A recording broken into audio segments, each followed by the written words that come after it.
digital, digital, super funny show. Come on, freaking weirdos, let's have a fun. Here we go. Digital, hey, digital, digital, hey, digital. Teacher Talk! We are back and we are almost live. Yay, we are. Well, we are kind of live. It is Tuesday morning. Right now, the time is 9:41 a.m. Correct. And as soon as we're done recording, I'm going to chop it up, edit it, and release this episode ASAP. So this is hot, this is fresh, this is almost live. This is extremely fresh. This is last minute recording. Yes, it is a last minute recording. Well, you know, I'm a last minute man.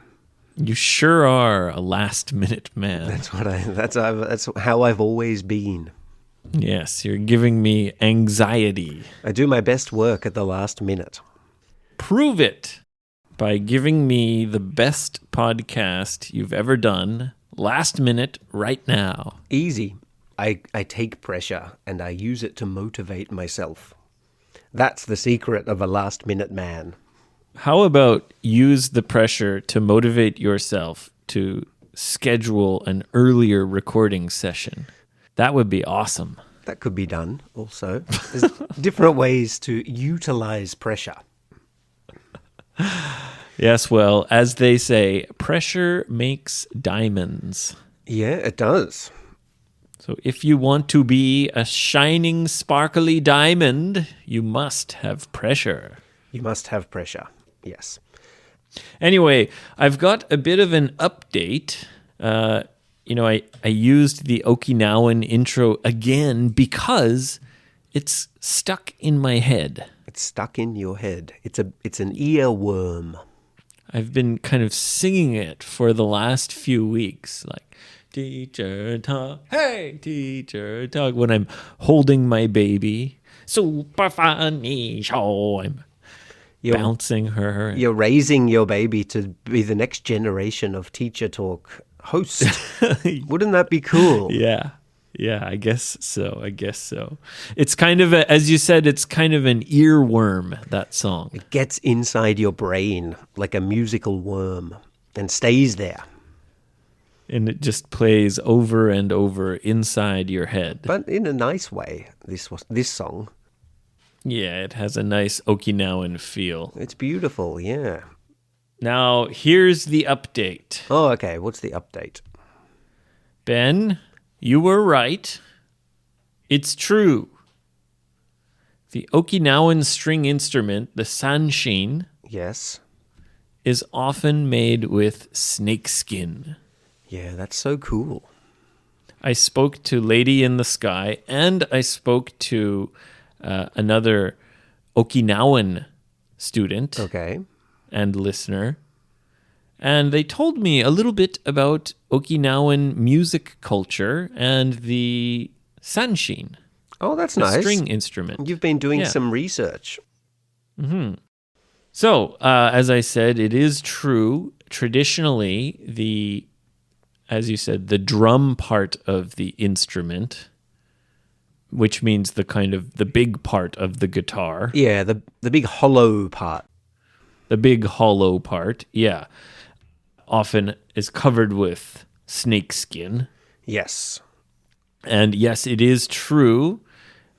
Sometimes cat skin. Well, if you can't find a snake, the next best thing is a cat. Oh, obviously.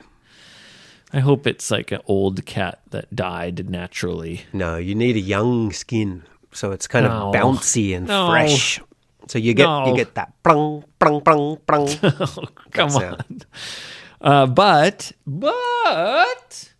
no one has ever heard of dog skin being used for a sanshin. So that's a secret. Not sure if that was true. That's a secret. Okinawa people will never admit it. You mean you think there are secret dog skin sanshins hidden in Okinawa? I think there's an underground dog skin sunshin industry in Okinawa. An industry, like a factory? Yep. A whole underground Ben. network. No, you're getting crazy. No. We need to shut it down. You said sanshin is sometimes made of dog skin.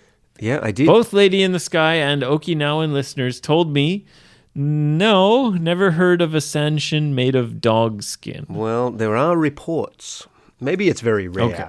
But or maybe someone was really drunk and they thought a dog was a cat.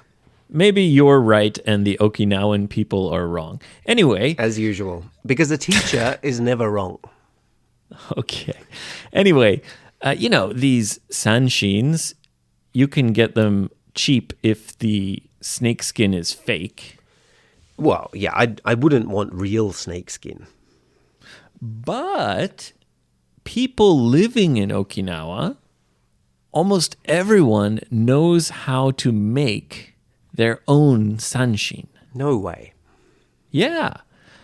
Apparently, it's common, if no one has a sanshin, you just get a can, like a metal can. Yeah. And you can make a sanshin quite quickly. You can make a very simple sort of DIY version.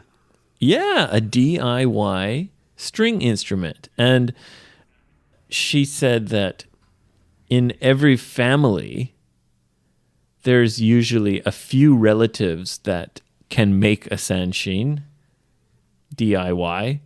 And there's always a few men and women who can play the sanshin and dance the traditional Okinawan dance. Oh, that's cool. That's nice. So whenever there's a party, like a big family Okinawan party, there's always someone who can play the sanshin and someone who can sing and someone who can dance. Well, they're a very musical people. Yeah. They used to be the world's longest living people.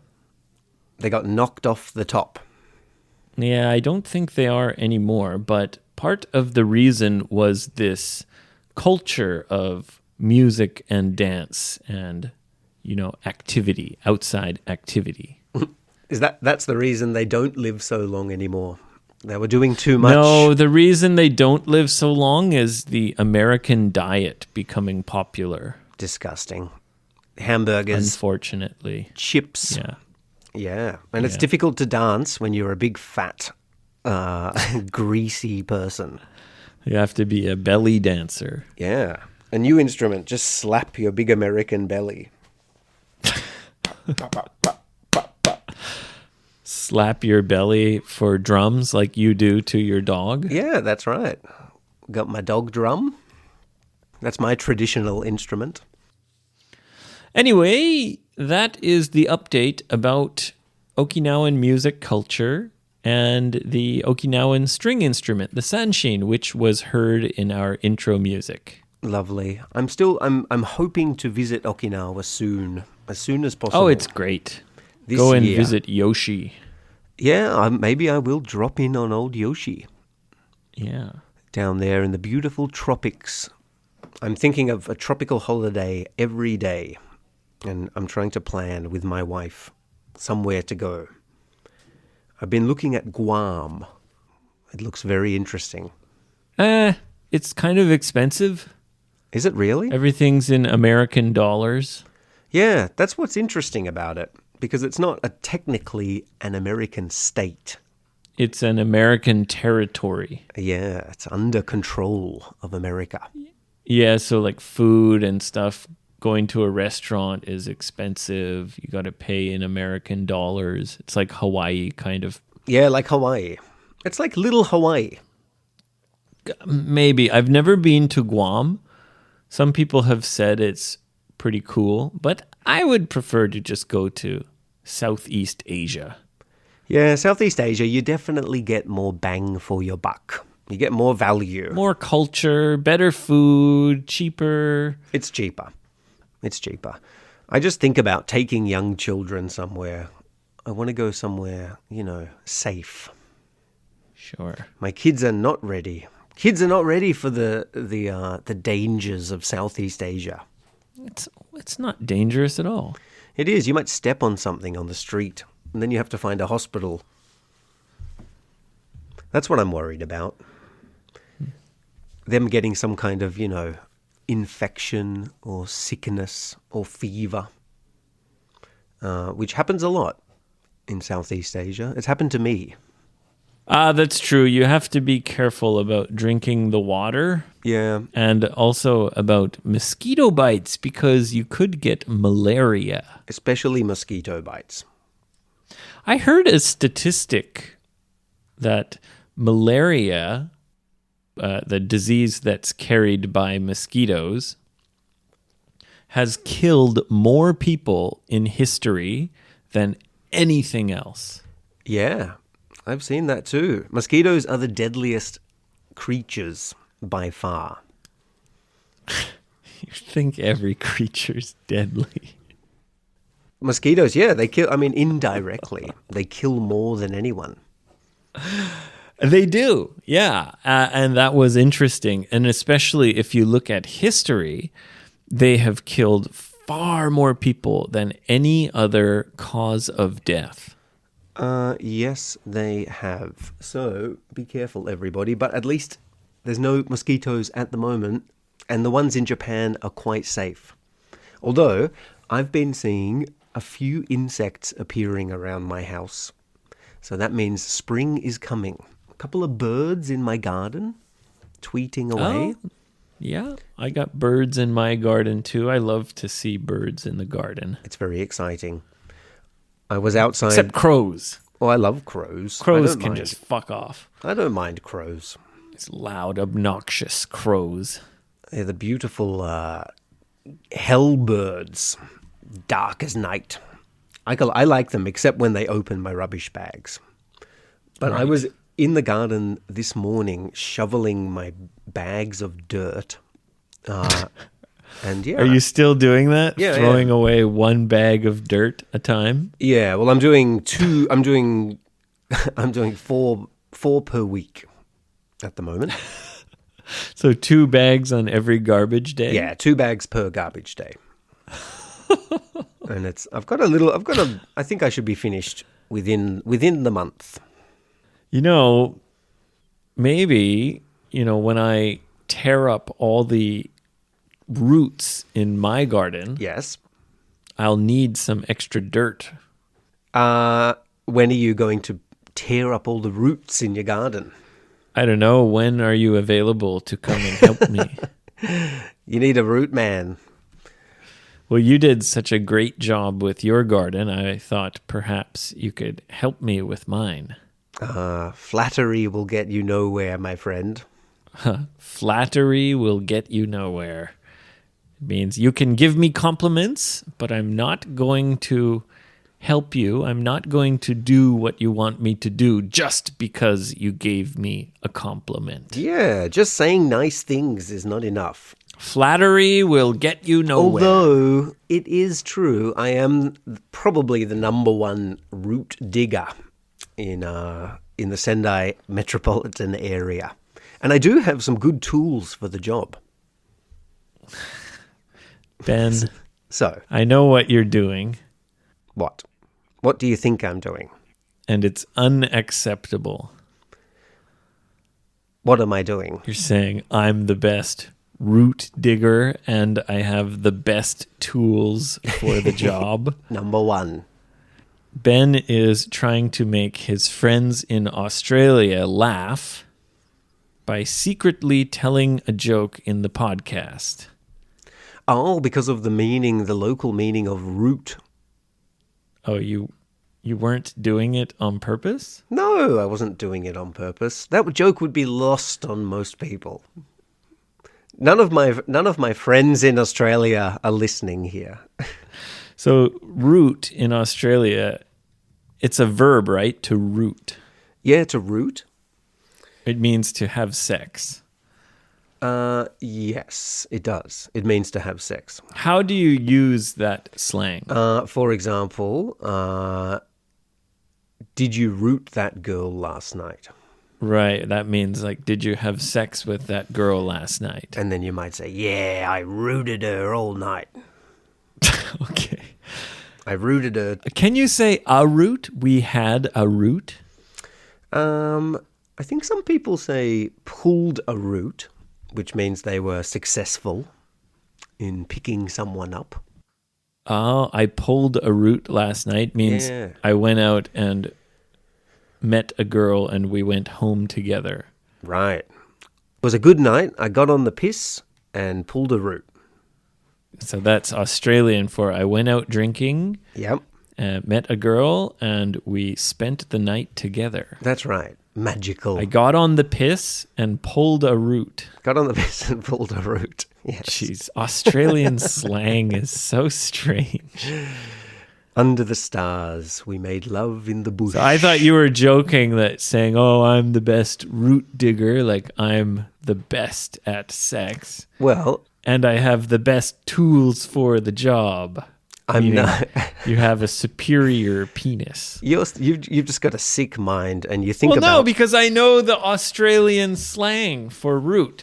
So whenever we talk about roots in our garden, I'm suspicious that at any moment you're going to start, telling secret dirty jokes. I told you many times you need to stop thinking about my penis.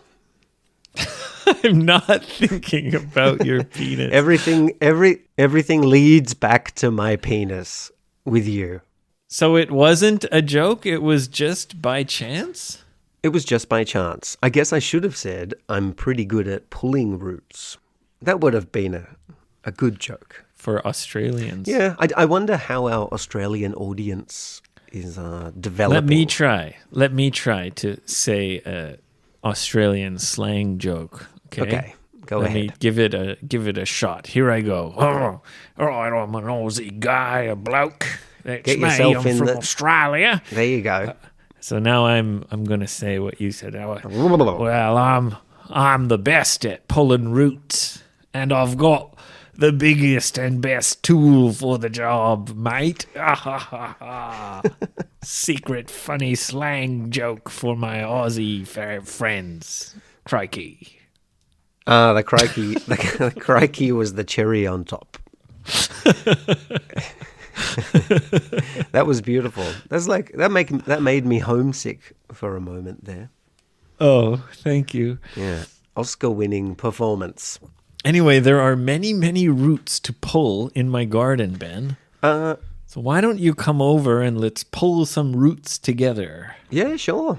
I've got a... Does that sound funny for Australians? Yeah, that would be funny. That would be funny. Okay.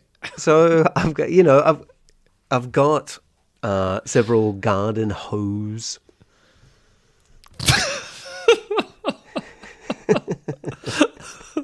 Okay, wait. Here we go. So a garden hoe is a tool. That's a bitch that hangs out in your garden, dog. Yeah. A garden hoe is a tool for digging up dirt. Yep. But a hoe is a girl who likes to have fun and very easily has a lot of fun. Yep, likes to have sex with many different men. Right, a hoe. Yep, anytime. So you just said... Anywhere. I have a garden. I have a few garden hoes. Yeah, I got big ones, little ones, slim ones, big old thick hose. These are what's called double entendre. Yes.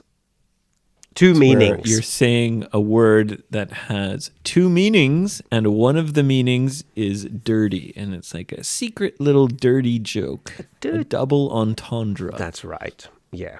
So good at pulling roots. Best tools for the bring job. your garden hose over to my house, hose. and let's pull up some damn roots. Pull a root with some hose. Let's do it. I look forward to it. Yeah. Anyway. I did become quite adept quite skillful at removing roots from the ground. So I'm sure whatever you have, I can deal with it. And 2 birds with 1 stone, I can get rid of some dirt. I can give it to you. Yeah, you can give me some of that dirt. And I've got a great idea for, content for YouTube or the podcast. What's that? Abe and Ben's gardening show? Yeah, well, my studio, my workroom, looks right onto the garden. That's right. You have a beautiful view. A sliding door, and right outside my room, there's the garden. It's right there. So you could just do all the, dig up all the roots and everything, and I'll be in here just filming you. Ah, interesting concept. And every hour we can take a 5-minute break and record something. And then I'll get back to work. And then you'll get back to work, and I'll get back to work taking the video. Yeah, okay. Seems a little unbalanced in terms of workload. You'll be pulling tons of roots, so you'll be like, haha, this is a double entendre. It's so funny. Hours of fun. I'm so motivated. Pulling roots with my hose. Yeah, and my friend cheering me on. Go, Come on, Ben, pull another root. You can do it. If I can hear you through the door. Grab that garden hoe and pull that root. Well, okay, maybe we can try. We'll do it for a couple of hours. And if the fans enjoy it, if that's something they might want to watch, then, we'll do more. So we'll do a gardening YouTube live stream. Yeah, I think it would be nice to be a gardener. Just an easy job. I don't think it would be easy. And I think the job you're talking about is being a landscaper. Just pulling roots all day. A landscaper does that kind of work, right? Yeah. Planting the trees and making a beautiful garden. My dad does that. And you're right. Often it's not easy work, but often it is. It depends on the job. It could be making a very simple little flower bed, or sometimes it could be cutting down a big tree, which is dangerous. Or pulling a root, mate. Ah! Or pulling a root. Or pulling a root. Crikey. Yeah. Your dad is pulling roots all the time. No. Actually, my cousin also is he's what you call an arborist. What's the difference between a landscaper and an arbor? Is an arborist a person who focuses on the trees? That's right. They're tree specialists. Oh, okay. So he trims the trees and plants the trees? Yeah, usually trimming trees, really, really big ones, or cutting them down completely. Oh, so he cuts down trees or trims the branches so that they don't fall on people. That's right. It's very dangerous work. And I was looking forward to seeing him on Christmas Day when I went back to Australia. Yeah. But 2 days before Christmas, he had fallen out of a tree. He said he fell 10 meters. Now, I don't really believe that. But anyway, 10 meters. he was in hospital in intensive care. Oh no. The intensive care unit. Yeah, it was very serious. That's the area of the hospital that's for really serious injuries and serious conditions. Yeah, it's like, when you've got the ICU. Serious problem. Yeah. ICU. So yeah. The intensive care unit. Yes, you need intense care. I hope he's getting better. Yeah, I think he's okay. He went back to work. He's pulling roots already. Straight back to it. Couldn't wait. He's in the garden with his hose pulling roots. Get his hands on some hose. Get back to pulling roots. Yeah, it's one of those jobs that I could never do. Because it's too hard? Because it's too high. Oh, you're afraid of heights? Yes, I'm afraid of heights. Yes. Oh.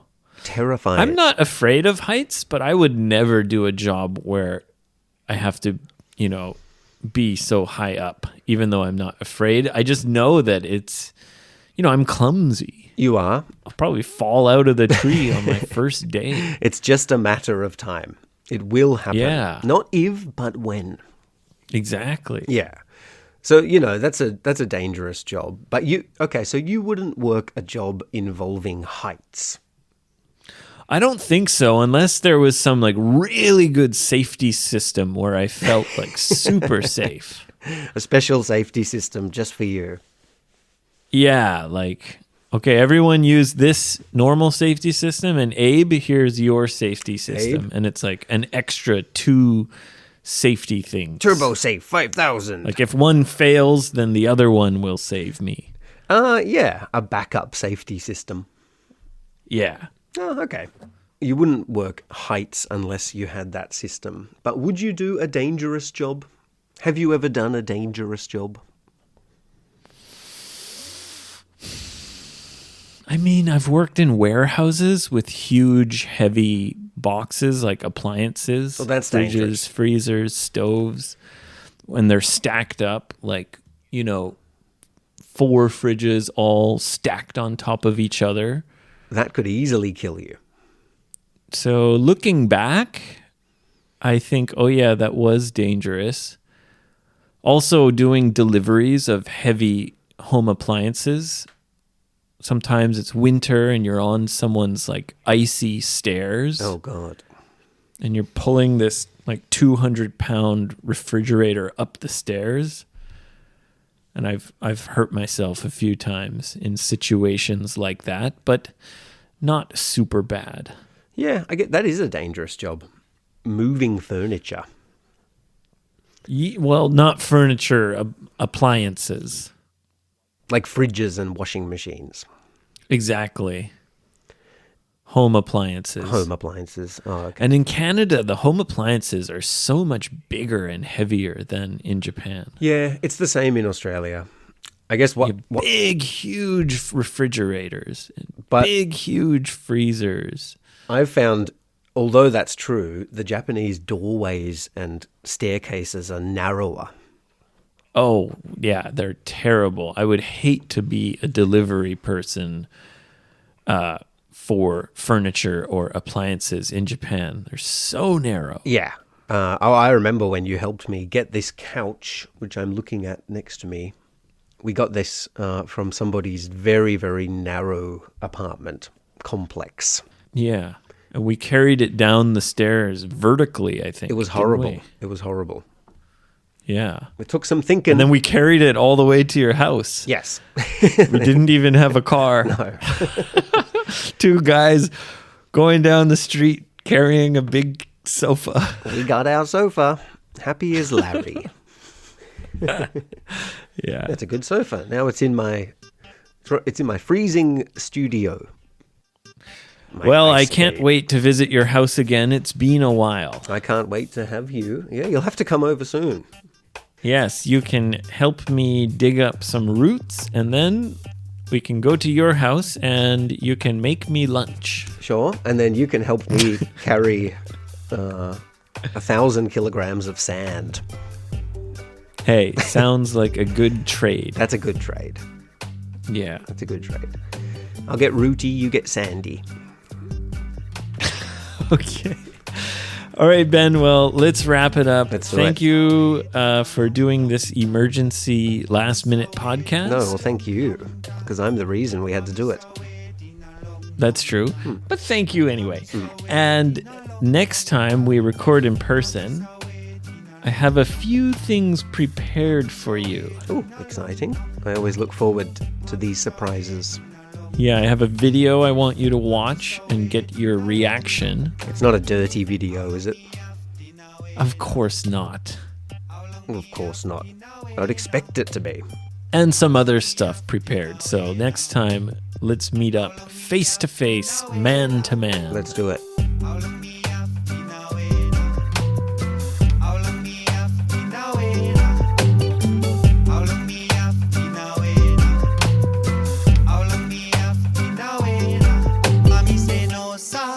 Mami nawe no more. 耳見えりなうたどあみせの